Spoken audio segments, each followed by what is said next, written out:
với chậu bây giờ có nữa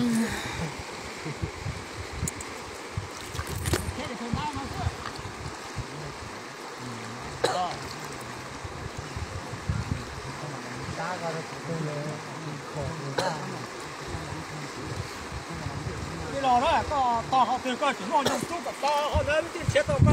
chế hàng chế chế cho có muốn nó kho đó họ to đó cái có chủ đi có cho cái chế to có đó có những họ từ có chỉ mong dùng chút đó đó bây giờ có muốn nó kho sẽ phải chế đó hôm nào cũng cho tí có to có muốn chế nó sẽ kho đó cái chỉ có cho cái to cái số cái có đó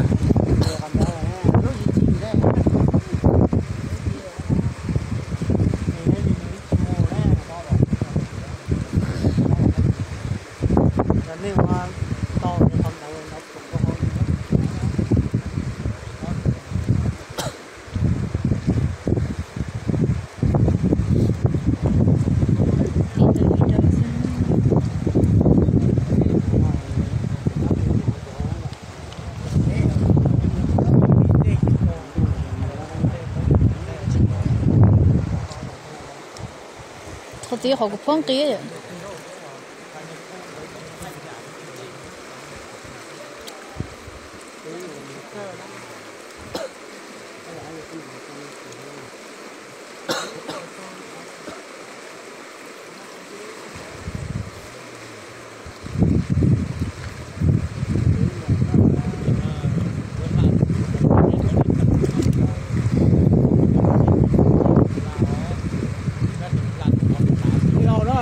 từ có chủ cũ họ nhong họ biết tới con xe có nó vậy đó có chính chủ bên có chỉ đâu có một xe ba xe chế đó họ sẽ cho đó là chỉ nói qua đi qua là chỉ biết con xe có đó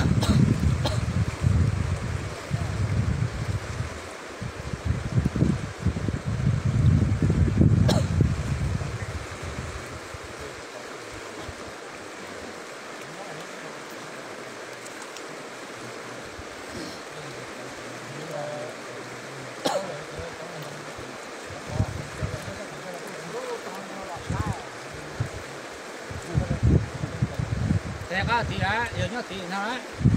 cho thì á, giờ nhớ thì nó ha,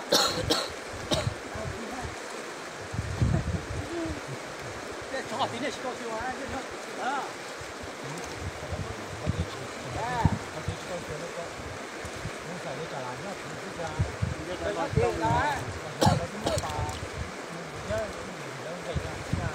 tao là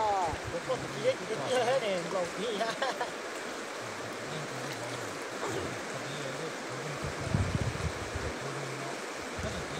to nào cho bằng cái đó để cho nên là phu thì chỉ lò thì nó được cho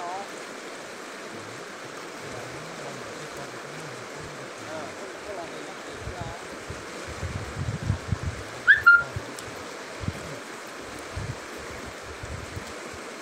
các thứ này không được mà các thứ này cũng có không ạ? Có số sát thì bảo số à? Số đó là con đúng không ạ? Mình cái sát thì mình con cái sát thì con giống nhau thì nào? Đúng không? Sao ya? Sao ya? Cái sát thì thế sao?